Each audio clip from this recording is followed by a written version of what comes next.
The Knicks host the San Antonio Spurs later on today on Christmas Day, and I'm going to tell you why that's a very significant part of the NBA's plan. What's up, guys? It's your boy Dariel. Let's get right into today's video. So, Wembanyama coming to the Garden, big time, baby. I'm sure a lot of the fans are excited to see Victor Wembanyama in the Garden, but one question basically came up in my mind. Why?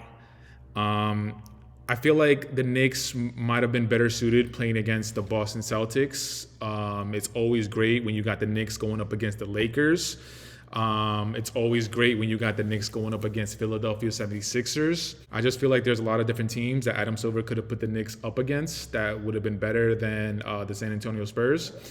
But when it comes down to it, there's no question that Adam Silver and the NBA, they're really trying to prop up Victor Wembanyama because, to be quite frank, the guy is a freak of nature. The guy is one of the best up-and-coming players in the league.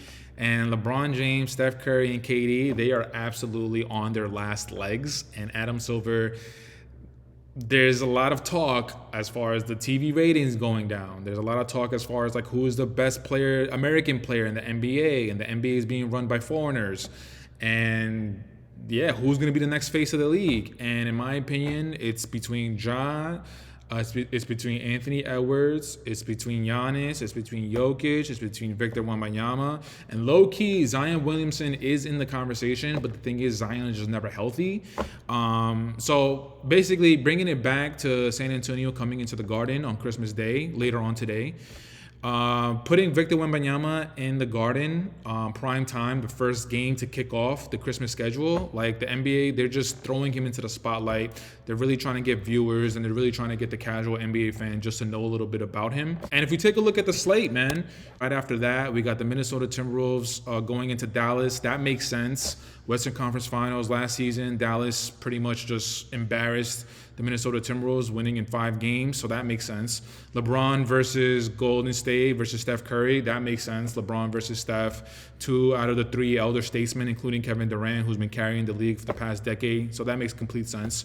The 76ers and the Boston Celtics, I mean, that kind of makes sense. Both teams are, I don't want to say both of them are the prominent teams in the East because the 76ers are a nightmare with Joel Embiid's situation with his knee and him not playing back-to-backs. But I do understand it. You know, the 76ers, they've been going up against the Boston Celtics in the playoffs consistently for the last few years, and the NBA has been trying to make it a rivalry, but the Boston Celtics have been basically just mopping the floor with them. So it is a rivalry, but it definitely isn't, but it still makes sense. And then the last game of the night, we got Jokic and the Denver Nuggets going into Phoenix playing against Kevin Durant and Bradley Beal. Devin Booker is out with a groin injury, I believe. That game makes sense. You know, the NBA trying to propel the Denver Nuggets and Jokic into the main light, into the spotlight. They're both Western Conference teams. They're trying to make it a thing.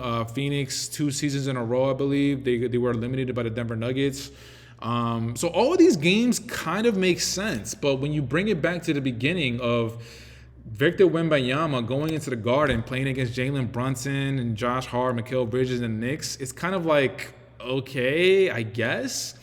But another reason, low-key, as to why I think Adam Silver threw this game on Christmas Day, if you remember last season, one of the last games of the season, Jalen Brunson went into San Antonio, and I believe it was on March 29th, I believe. Jalen Brunson went into San Antonio, and he dropped a 61 burger ball, 61 points. He had 47 field goal attempts, and he hit 25 of them. 25 of 47 field goal attempts is absolutely blowing my mind. He was 5 of 13 from three-point line.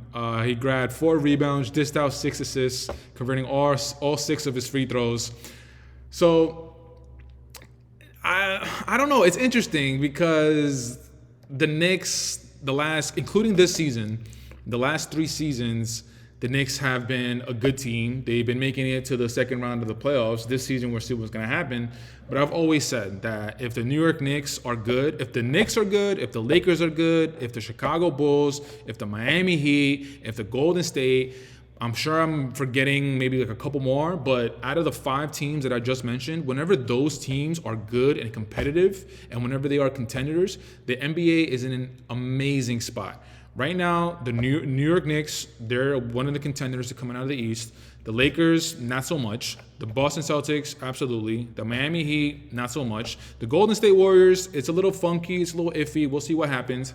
But for the most part, the Knicks, the Boston Celtics, you got those two teams are definitely in contention. And Jalen Brunson last season going into San Antonio, dropping a 61 burger ball.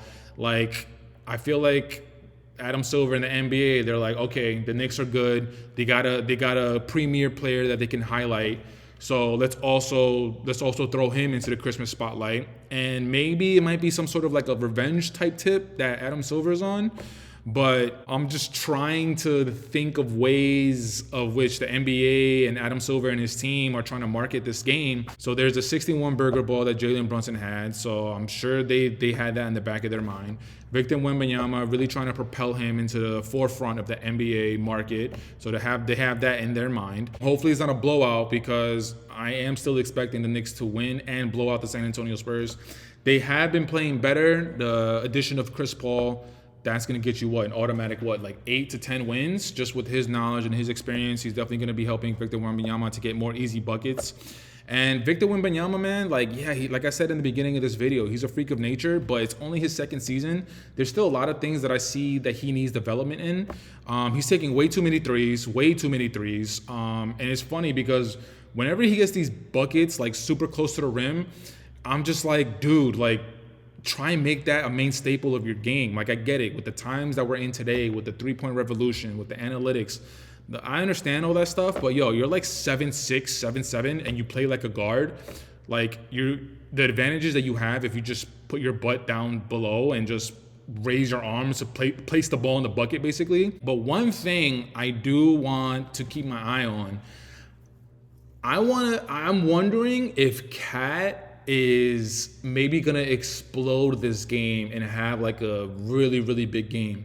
Like I just said, it is Victor Wembanyama's second season, so he's a little bit more seasoned. He's put on a little bit more weight. He's adapted to the NBA play style. But if you remember, in his rookie season, Joel Embiid put up 71, 72 points on him. Joel Embiid, basically, when he's healthy, he's definitely top 3 players in the NBA, but he's just not healthy right now. So whatever, he's out of the conversation. But having brought up that example, like, I think KAT can have a really big game. And if KAT explodes for like a 50 burger ball, a 60, maybe even go for 70 on Christmas Day to start off the NBA Christmas Day lineup, like, that'll be amazing. That'll be huge. The narrative around KAT's name has already been changing with the way he's been playing and the development that he's had with Jalen Brunson. Their dynamic duo is amazing. But I'm just saying, like, low key, I would not be surprised if KAT comes out and has like a really, really big night going up against Vic. So keep your eye on that. But now that I've talked about the game between the Spurs and the Knicks and some of the storylines that you could be looking into, the emergence of Victor Wembanyama, KAT maybe going off for a 50 or 60 or maybe 40-point game. Now that I talked about those two things, I kind of want to focus on the game against the Raptors on Monday. So Chris and I, we were not able to do a post game, but the Knicks won 139 to 125. It was a blowout. Karl Anthony Towns had 31 points, 11 of 15 from the field, 1 of 3 from three-point line, 8 of 10 from the free throws. Great. He grabbed 10 rebounds, dished out 7 assists. So he had a really strong double-double, 31 and 10. Jalen Brunson had 12 points, 4 of 13 from the field. He hit none of his 5 three-point attempts, converting 4 of his 8 free throws. He dished out 7 assists and grabbed 1 rebound. So it wasn't really a great game from Jalen Brunson. But what I kind of want to talk about, like, I like what I'm seeing from KAT. I love what I'm seeing from KAT. But I'm going to keep it real, yo. Keep it funky. All this regular season stuff that we're seeing from KAT, it's cute. Straight up, it's cute. He's putting up good numbers.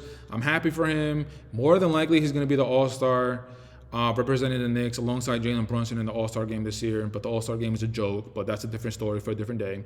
But I like what I'm seeing. But, yo, this is regular season, okay? And, again, you're going up against the Toronto Raptors. I like Grady Dick, man. Grady Dick, pause. But Grady Dick, I just like the type of player he is. He's definitely, if he's going to last long in this league, he's going to be a really good rotational piece. Starting 5, I would assume being a starting 5, but I just like how aggressive he is. His rookie season compared to now, I've seen the steps that he's taken. He's added a little bit more putting the ball on the floor type of game. He's developed a jump shot a lot more. From what I've seen on Monday's game, I just like the way he carries himself. I like that he put on a little bit of more weight just to be able to get him through the season, because last season he looked like skin and bones out there. But Grady Dick is definitely something that popped out to me in yesterday's game. Again, pause. But I just want to, I want to revert back to, like, we need to chill out with all the talk of how the Knicks are playing. OG Anunoby looked good yesterday. OG ended the game with 31 points, 13 of 15 from the field, 4 of 6 from three-point line, converting 1 of his 3 free throws. He grabbing 7 rebounds and dishing out 7 assists. OG Anunoby, KAT, they looked amazing. But I'm going to be the one to spoil the party. I don't care. You can throw all your hates in the comment section below. That's fine, but I'm going to keep it funky. Well, what OG and KAT did yesterday, they did against the Toronto Raptors, okay? The Toronto Raptors are 100% in a rebuild situation. I like what I'm seeing from KAT, but bro, all the stuff that we're seeing is not going to matter if he doesn't do it in April. If we don't get past the first round, if we don't get past the second round, it's not going to matter. And also, what KAT's been able to get away with this season, the way he's getting his points, getting the ball at the top of the key, running a DHO, and if he fakes the DHO, he's taking these 2 ginormous horse gallops into the lane where it's super easy to get an offensive foul on KAT. And this is one of the gripes that I have with KAT, and this is one of the gripes that the NBA media, the NBA fans have with KAT. It's a direct correlation to his success rate when he was with the Minnesota Timberwolves. He didn't really do a lot as the main player for the Minnesota Timberwolves. And then Anthony Edwards came and his ascension happened, and then we know what happened. But KAT, low-key, is easy to guard. He puts the ball on the floor, he lowers his head, and he lowers his shoulders. Offensive fouls galore. It is open season for KAT. So I'm really seeing what I saw on Monday. I'm just thinking about the future, and I'm thinking about when it counts. During the playoffs, the pace slows down, the physicality goes up. Teams have an enormous amount of time to really hone in on the defensive schemes that the other team is going to throw in. They have a really long time on just observing and studying the players that they're going up against. So whoever we match up with in the first round, in the second round, one of the things that the defensive schemes is going to be is make KAT put the ball on the floor, get offensive fouls on him. Because we don't know about his basketball IQ. That's one thing I've been harping on. That's one thing I've been saying ever since the trade has been announced, man. I'm a little worried about KAT because just the way he's getting his points, I don't know if it's going to translate into the playoffs. And like I'm always saying, I'm always worrying about when it matters, bro. The regular season is where you make your name. The playoffs and or the finals, if you make it, is where you make your fame, baby. I'm keeping it real. I'm keeping it 100. All this regular season stuff don't matter, baby. KAT, we need you to come up big in the playoffs. Now that I got that off my chest, I think I can wrap up the video. But guys, I want to say thank you so much for checking out this video. It's a bit of a lengthy one, but if you guys are watching this prior to the Christmas Day game against the San Antonio Spurs, I want to say Merry Christmas to you guys. Hope you guys are enjoying it with your family, opening presents, eating all the food, doing all that good stuff.